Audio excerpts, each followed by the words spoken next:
with this message that those terrorists are coming to get us next, which is absurd. Has any member of Hamas or anybody of a Palestinian come and threatened America as an American? No, that's not what they're about.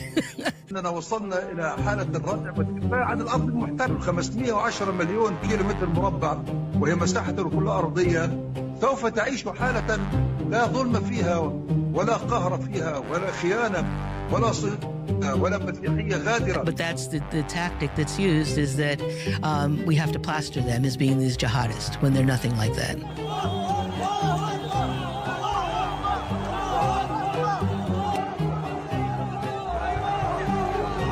Are they religious fanatics? Are they jihadis? Not the people that I know. أولاً هو تنظيف فلسطين من دنس اليهود واستئصالهم بإذن الله وهو قاب قوسين أو أدنى 4 سنوات إخواننا 2022 بكون خلصنا منهم. أما الأمر الثاني وهو إقامة الخلافة بعد أن تتعافى الأمة من سرطانها وهو اليهود بإذن الله سبحانه. I would have voted for those guys because they weren't corrupt. They wanted to serve their people, and that's what it was about. قلت وفي كل مرة أكرر إن دماء الأطفال والنساء والشيوخ لا أقول تستصرخكم بل نحن الذين نحتاج هذه الدماء لكي توقظ فينا روح الثورة. I'm not saying it doesn't happen anywhere. I'm not totally ingrained in the community, but the vibe there isn't one of wanting everybody to convert to Islam and forcing it upon them at all. والذي يستعد إن شاء الله تعالى لتحرير القدس وتحرير الأقصى والذي يستعد إن شاء الله تعالى نقولها بملء الفم يستعد لاحتضان الخلافة بعاصمتها القدس إن شاء الله تعالى. ولن تكون القدس عاصمة لفلسطين فقط كدولة مستقلة وإنما ستكون عاصمة للخلافة. يجب أن ننتفض كشعب فلسطيني وأن نتخلص من هذه أسباب الخيانة والهمالة والعمالة. لمن؟ لليهود والنصارى لمن يقتلون أبناء شعبكم؟ لا يجوز. يجب أن ننتفض. And the purpose of Hamas is primarily to resist and to protect their people.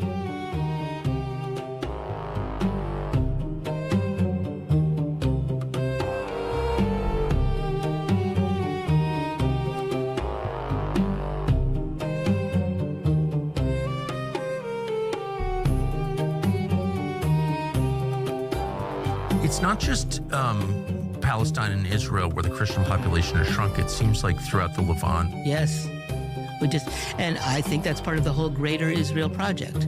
You know, isn't it so ironic that they've made such a big Targeting Christians. Targeting Christians, yeah.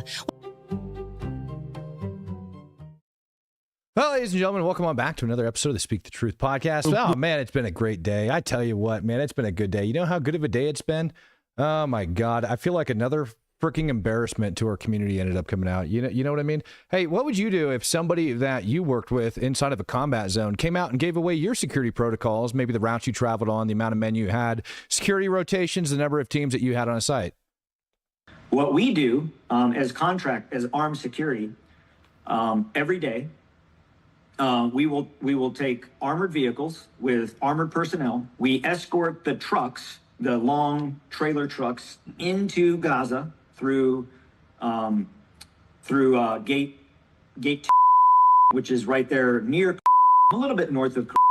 If we're going to Site 4, we don't drive into Gaza and then drive Gaza to the site. We actually stay on the Israeli side and drive it on the Israeli side up to gate to deliver it to Site 4. When we get to the sites, This is the best part. When he breaks down how many security teams they have on each site, he makes sure to tell everybody that. Because, you know, you want to make sure to tell everybody how many security teams are on your site and how often they rotate.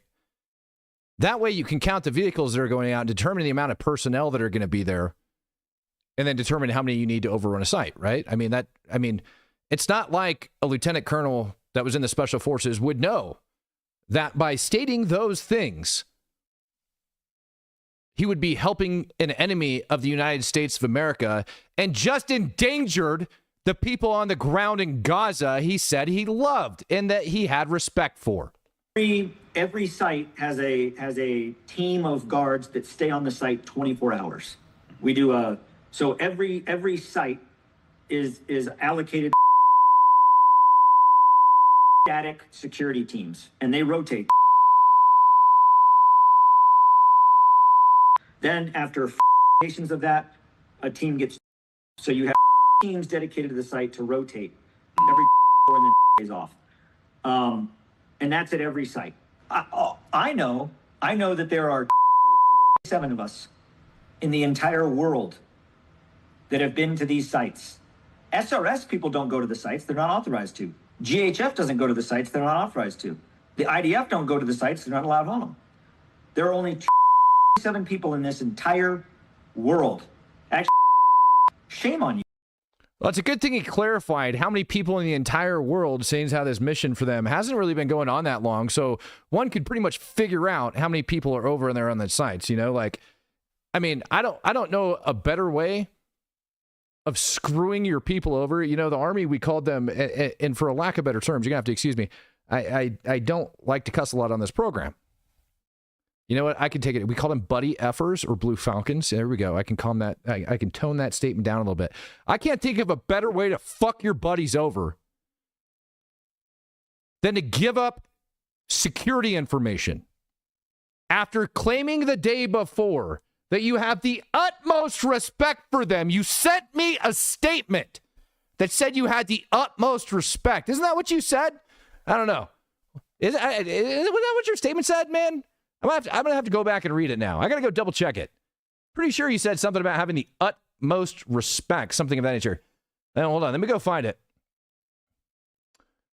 I want to make sure I quote this correct.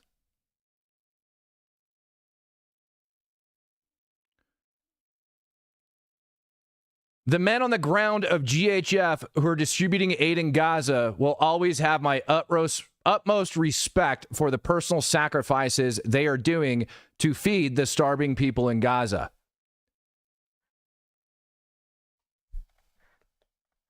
Every site has a team of guards that stay on the site 24. This is how you respect men on the ground that are feeding people in Gaza. You give the enemy fucking information that can get them killed. 4 hours. We do so every site is allocated static security teams, and they rotate. Then after patients of that, a team gets, so you have teams dedicated to the site to rotate every and then days off. And that's at every site.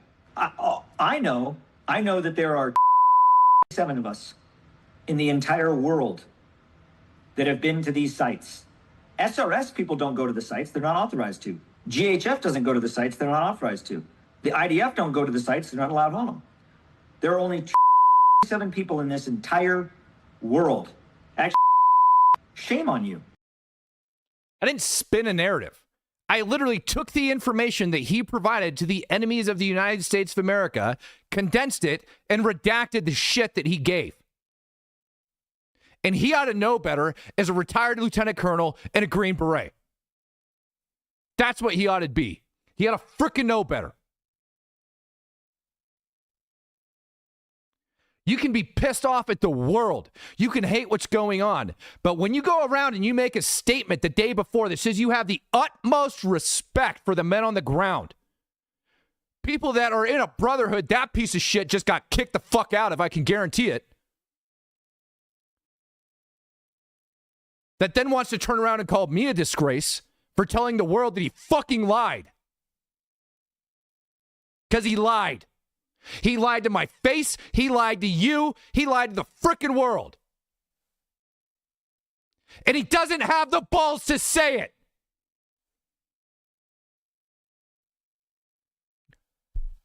You know how many opportunities I gave that man to come forward after catching him in his lies and then telling him, I caught you in your lies? Do you know how many? A lot. Showed it to him. Showed it to him. You know what he told me? The emails that he says that he sent for his receipts or whatever for his letter of resignation or him quitting. He said he originally, I'm pretty sure, said he sent those in emails. Well, now it's in a disappearing signal chat. FYI, everybody. He doesn't have them. That's what he said. He sent them in a disappearing signal chat. Yep. So good luck ever finding those, because they probably don't exist. Just like half of his story. I got a great example too. You guys remember when I had him on? Let's just keep going. You guys remember when I had him on? Oh no, not when he lied to me to my face about him quitting on the 30th and then taking it back the next day, and not being able to remember about it. Oh, that's right. You guys remember this part? And when the tank came up into position, it parks. And when the Markava tank, it's a very big tank. And when he parked, at first it was still sitting high, and then he went into that sit mode, that lower hydraulic, which is usually they're preparing to, potentially, not saying that he initially I thought that it was, but indicator that, going down onto its level spot, that it's gonna shoot its main gun. Right. And the gun starts to swivel, and the gun turns right towards me, and I can hear, you get in the video, you can hear me. I'm like, hey, like, I'm here. And right at about that moment, one of the stun grenades goes off, and I catch a face full of tear gas, and I'm coughing, and I'm falling to the ground, and I'm moving out, and I'm behind the berm. Another individual that was on top of the berm saw the round fire, but that was the incident that the Markava tank that had pulled up had fired at the white vehicle. And again, my perception of it was that vehicle was people that were leaving. But as Matt had brought it to me, you're right. I didn't hear IDF communications on the radios in terms of what intelligence there was or what that potential threat could have been. Oh, so he didn't know that it was a civilian vehicle. Glad we established that. Let's go back and reference his original statement, shall we? Before I show you why you shouldn't say dumb shit like that. Hey, my disgrace to the community, a retired sergeant first class, had to remind a lieutenant colonel that intelligence drives operations. Forces shooting at the crowds of Palestinians. I witnessed the Israeli Defense Forces firing a main gun tank round from the Markava tank into a crowd of people, destroying a car of civilians. Destroying a car of civilians. That's what he said. A main gun tank round through a crowd of people into a car, killing civilians. Interesting. You know why you don't say dumb shit like that, Tony? You know why? You know why you don't say dumb shit like that? Maybe you ought to fucking study the area that you're going into there, boss, before you go in there.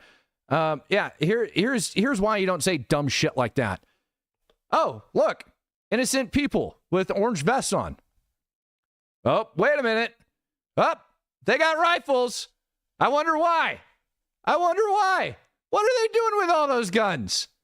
Oh my God. Holy shit. Look at that. It's almost like if that happened, they probably saved your life. And you're out here whining and complaining about being alive today. Look at those civilian vehicles filled with freaking insurgents. You would think that he retired lieutenant colonel would know better. You would think. Somebody with years of combat experience against radical Islamic jihadists. You would think he would know better. You would also think when he sends an email to a reporter that probably finds out Amir's alive, that he would be happy that Amir's alive. Remember him crying about it? You think he would be happy?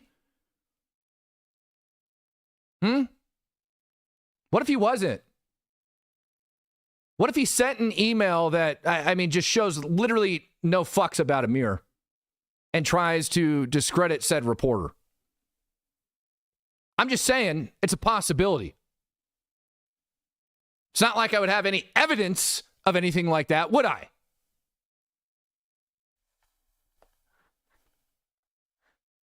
Small world, Tony.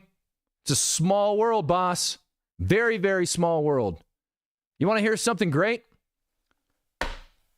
Got this email today. As a member of the team on the ground, it is refreshing to see an accurate, non-biased assessment of the situation. We've been, again, to see an accurate, non-biased assessment of the situation. We've been pelted by the media for doing everything wrong, supporting war crimes, or being a tool of the IDF. It is tiring mentally trying to do good things in a hard situation when it seems everyone is against you. Not that would stop any of us from doing the right things still. But if the world is against you, then the contract or opportunity could go away. And that's the focus people need to see about this. Not just my job or income for my family, but feeding these people and trying to help build a better life than what they have known for a very long time. And it keeps going. What horrible human beings. And I wonder where the media got the idea from that that's what those contractors are doing. I wonder if it's from somebody that claims to have the utmost respect from them. I wonder, maybe, just maybe, if somebody that claims that he has the utmost respect for them is the one that put that into the minds of the media. I wonder.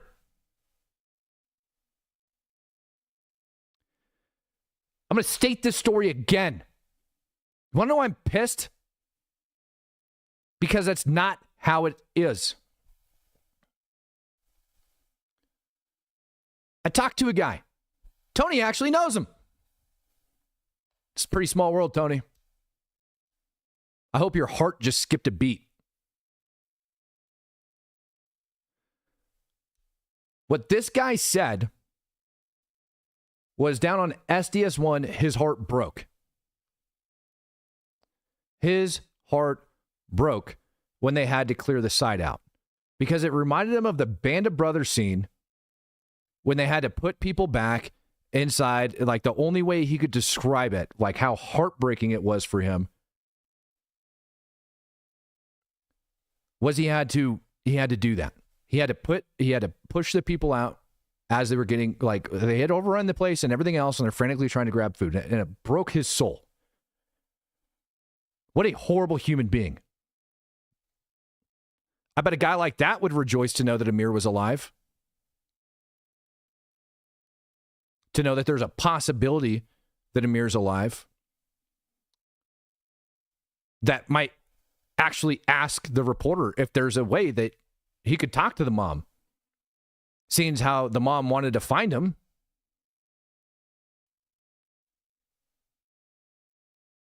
I wonder if he asked any of that stuff. I don't think he did. It's pretty messed up. The people that are actually feeding the people on the ground on a daily basis, he comes on here trashing on. The only guy in the community that's going to give his ass an honest shake, caught shit for it, uncovered the truth and reported the truth like he told him he would report the truth, and he's upset about it because he got caught lying to me and to you.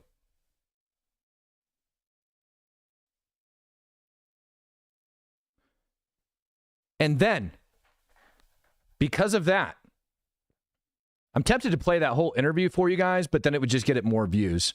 Some little garbage YouTube account. And, you know, I'd be tempted to play that for you. But instead, I want to remind you guys, this guy that has the utmost respect for people. When we get to the sites, every site has a team of guards that stay on the site 24 hours.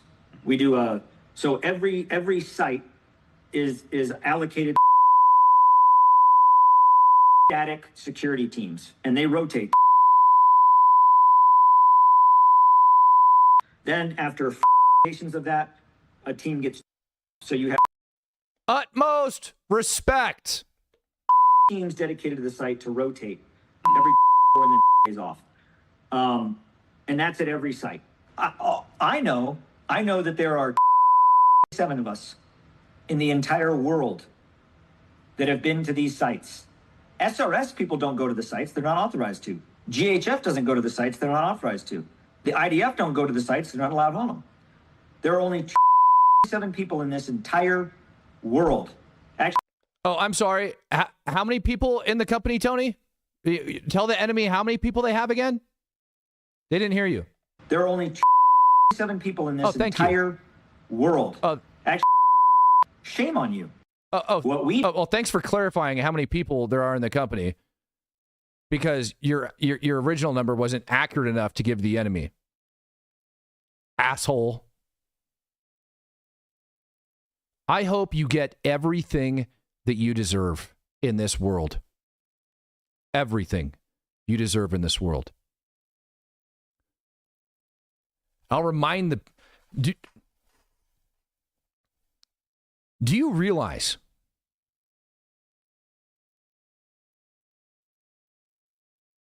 I need to stop?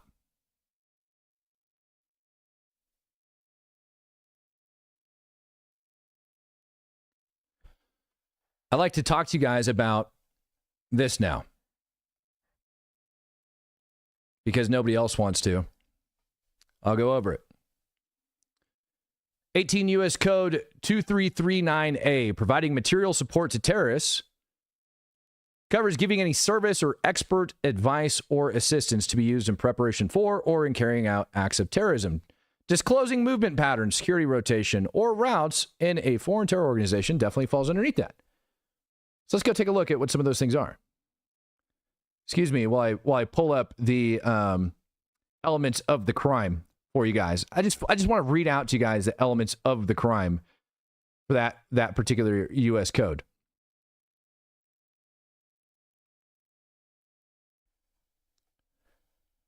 Let me know if you guys think that what you just heard fits.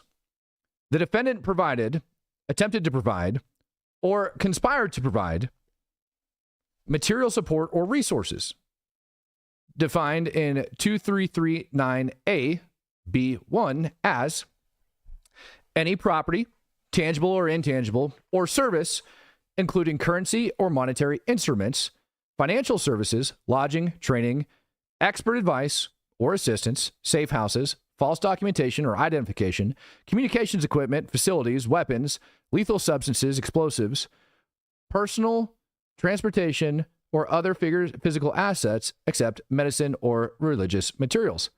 Expert advice includes specialized knowledge, which would include security rotations, routes, the number of personnel in a combat zone. Here's my favorite part.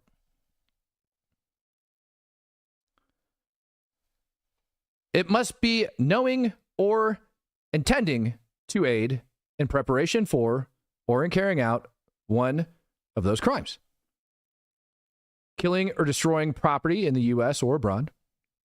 Attacks against U.S. nationals overseas. Not U.S. service members, U.S. nationals.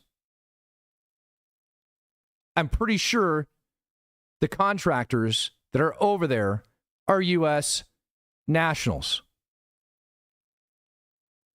Attacks on federal facilities, aircraft, maritime targets, conspiracy to kill in a foreign country. Now, here's my favorite part. Goes down into knowledge or intent. The defendant knew or intended that the material, support, or resources would be used in preparation for or, big word in law, or in carrying out one of the predicate terrorism offenses.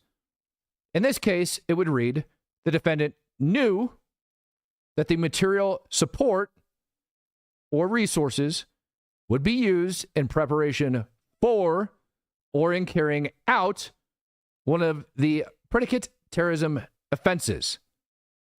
This doesn't require proof the defendant wanted the attack to happen, just that they knew or intended the information could be used for that purpose. Could be. And how do we establish mens rea, ladies and gentlemen? Let's talk about it.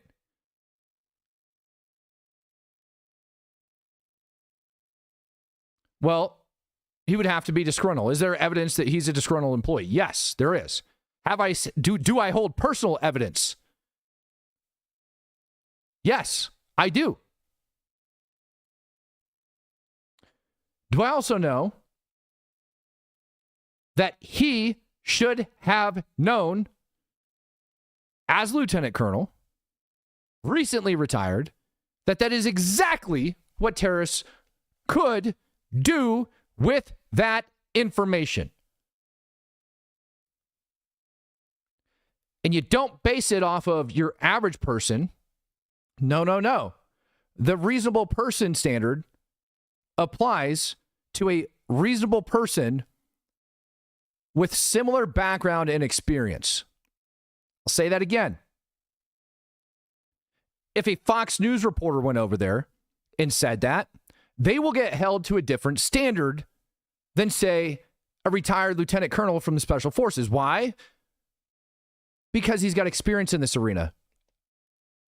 And self-proclaimed on his own a lot. He said it plenty. So he reasonably would have known that saying that shit can get people killed.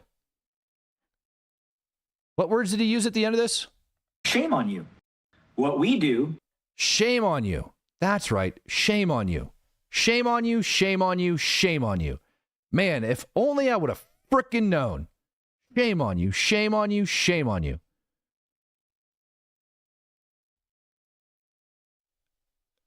Disgusted doesn't even begin to describe the feeling in my stomach tonight, ladies and gentlemen. Disgusted doesn't even begin to describe it. I'm very curious about what some of the questions we have in here. Cletus says, I don't really know what the F to say. I'm with you, Cletus. Smokey Sargent says, if I could only say what I want to say right now. Go ahead, Smokey. Go ahead. I'll say it for you, man. Just type it in there all angry like and tag me in the comment, man. You just let me know. Don Booze, angry Matt is the best, Matt. Cletus, again, he's taken back. Doesn't know what else to say. It's freaking a disgrace.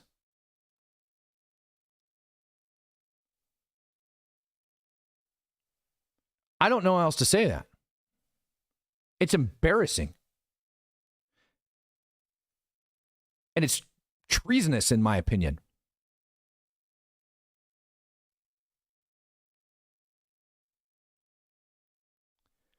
It's one thing when you go around and you lie to my face on the podcast about when and why you sent that message.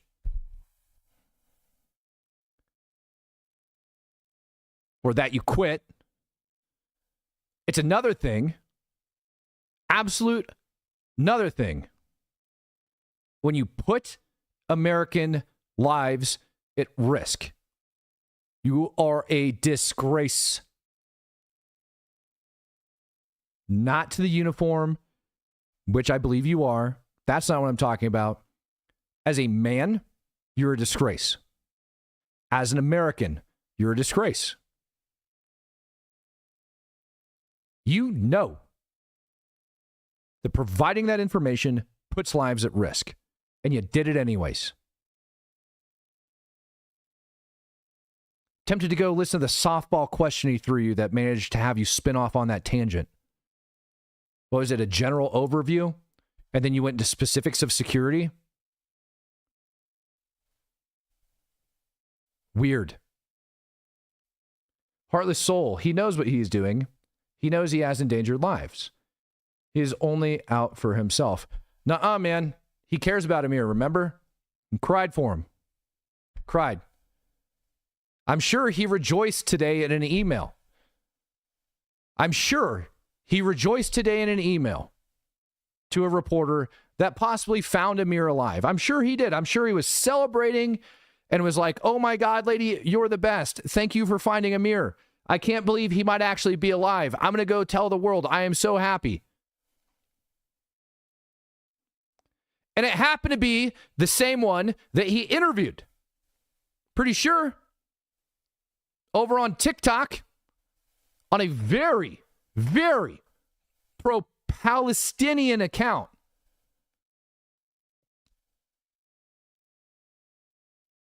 Tony doesn't have social media.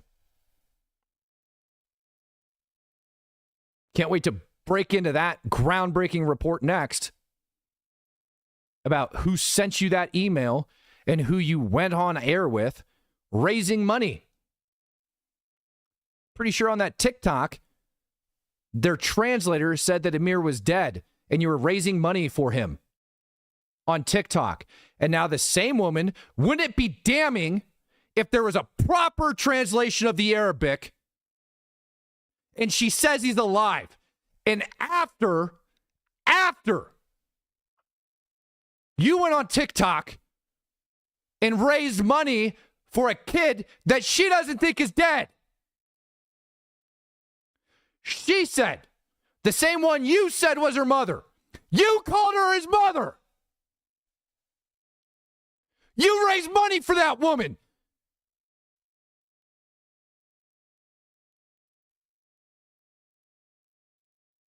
You think I forgot about that, Tony?